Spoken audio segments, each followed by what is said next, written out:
there's another kind of instinct that you need to be on the lookout for, and this one is a liar. This one is a saboteur. This one is a backbiter. This is the instinct that says, you've had enough. You've given it your best shot. You can stand down. You can back off. You can rest now. Which sets up this problem for all of us. You're never going to feel like it. It's your job to make yourself do the crap you don't want to do so you can be everything that you're supposed to be. And you're so damn busy waiting to feel like it. And you're never going to. And that's the problem. There are those of you, you're still immature. When your excitement is up, your effort is up. But when your excitement goes down, your effort goes down. For some of you, you're too seasonal. When you're excited, man, you coming to work the first week, the first month, the first 3 months when you got that job, you were excited, and so you was putting forth effort. You on blade. Now you got comfortable, and you're not excited no more. And guess what happened? Your effort has gone down. So do me a favor, get off of that feeling stuff. Get off your excitement. We're not dealing with feelings because feelings go up and down. You don't have to be excited. You made a commitment to that job. Didn't nobody force you to take that job. You signed your name on the dotted line. And commitment said, I don't care how I feel. I don't care if I'm excited. I don't care if I'm pumped up. I don't care if I'm fired up. You made a commitment. Now it's time to put up. Lazy people do a little work and think they should be winning, but winners work as hard as possible and still worry if they're being lazy. So if you're a winner, you ain't comfortable. Every day I get up and give everything I got to everything I'm a part of simply because this is who I am. Like the only thing I need every day of my life is 86,400 seconds. That's it. Like I don't need some reward. Like the only thing I need is breath in my body and I'm flat out going get it. A person with passion always stands out. The world is so full of average that once you have passion and a sense of energy in your life, it distinguishes you.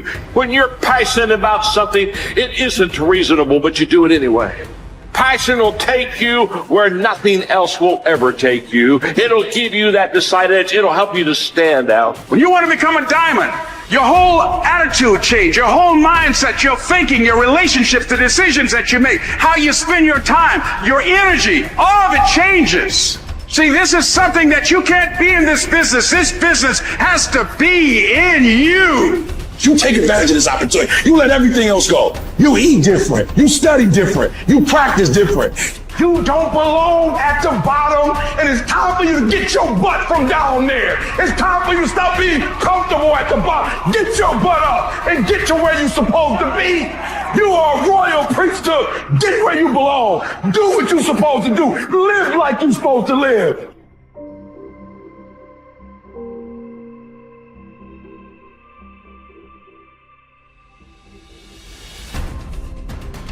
Get better every day. Socrates didn't know much. There wasn't much he held for certain. But he was sure, he said, that we cannot remain as we are. It doesn't matter who you are. It doesn't matter what you've done. Nobody is as good as they could be. Nobody is perfect. Everybody can improve. There are few self-fulfilling prophecies more important or more dangerous than this. If you think you have room to grow, you do, and you will. If you think you're as good as you can be, you're right. You won't get any better. It has been said that Tom Brady, the greatest quarterback in history, the youngest and the oldest to win a Super Bowl, isn't obsessed with winning. That's not what he focuses on. He's obsessed with improving the accuracy of his touchdown passes in the fourth quarter. He's obsessed with getting a little bit faster at releasing the football. He's not willing to stay the same, even though that same is very consistently the best in the league. The process of getting better, that's his drug. That's the dragon he chases. That's how he is able to defy aging and all expectations. The Japanese word for this is kaizen, continual improvement. Always finding something to work on, to make a little progress on. Never being satisfied, always looking to grow. Revolution, transformation, That's what amateurs chase. The pros are after evolution. If the first step is just showing up, committing to doing something each day, then the next step is finding something to focus on getting better at each day. And in this, where cumulative improvement meets compounding returns, we can harness one of the most powerful forces on earth. Think about it. Most people don't even show up. Of the people who do, most don't really push themselves. So to show up and be disciplined about daily improvement.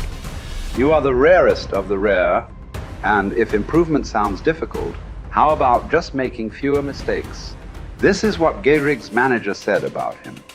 The secret to Gehrig's incredible trajectory as an athlete wasn't just his commitment. It was that he never made the same mistake twice. The guy who began his career blowing at least one play per inning improved to one mistake per game, to one per week, to one per month. To err is human.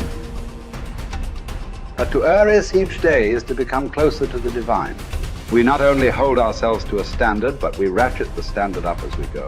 Just as with weight training, what we're lifting should be steadily increasing with each subsequent workout.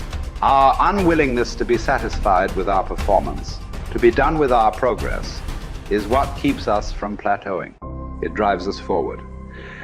Is it a little discouraging that we never seem to arrive? That our standards rise just out of reach of our abilities? Absolutely not. We move the goalpost so the game doesn't get boring, and more important, so it never ends. Ultimately, this brings us more pleasure and more satisfaction. We reach heights we'd never have been able to see otherwise. Do you want to be rotting or ripening? Are you getting better? Because if you're not, then you're probably getting worse. Anyone, whether they're a professional athlete or a house cleaner, can get better at their job. You can get better at being a person, a citizen, a son or a daughter. You can get better at how you think, how you focus, what you think about. Just as one person delights in improving his farm and another his horse, Epictetus would say, riffing as it happens on Socrates, so I delight in attending to my improvement day by day. He said this as a man who clawed his way out of slavery. He said this from exile. He said this as one of the wisest men in the ancient world. And still, he was focused on how he could get better every day, in every way. One can imagine that for Epictetus, this discipline would have been extremely helpful in those dark times, because it gave him something to focus on, something only he controlled, not his master, not society, not his station in life. But this discipline is also helpful in the good times too, preventing one from getting too cocky or complacent. It doesn't matter what the scoreboard says, or the bank balance, or the sales figures, or the headlines. You know whether you're getting better or worse, whether you're making progress day to day. And if you are, wonderful. If you know there is room for improvement, also wonderful. Either way, your marching orders are the same. Come what may, success or failure, fame or misfortune. A focus on progress lets us look ourselves in the mirror with pride and ignore all the commotion in the background. It's the journey of a lifetime. In fact, that's the way to think about all of this. How much progress could you make if you made just a little each day over the course of an entire life? What might this journey look like? Where might it lead if each bit of progress you made presented both the opportunity and the obligation to make a little more progress, and you seized those opportunities, you lived up to those obligations each and every time? Will you choose to take this journey? Will you continue on, even when you've reached further than you ever thought you could go? Or will you stop there? Are you going to keep practicing? Or have you decided that this is good enough? That you're good enough? Will you remain as you are? Or become what you're capable of? Because once you stop getting better, there's only one direction to go. Do the best you can. The Emperor says in Marguerite Yourcenar's beautiful novel Memoirs of Hadrian, do it over again. Then still improve, even if ever so slightly, those retouches. It's a beautiful irony. You're never content with your progress, and yet you're always content. Because you're making progress. What does it mean to live an infinite life? Clearly, our lives are finite. We're born, we die, we come, we go. But life is infinite. The game of life will continue with us or without us. Which means every single one of us has a choice.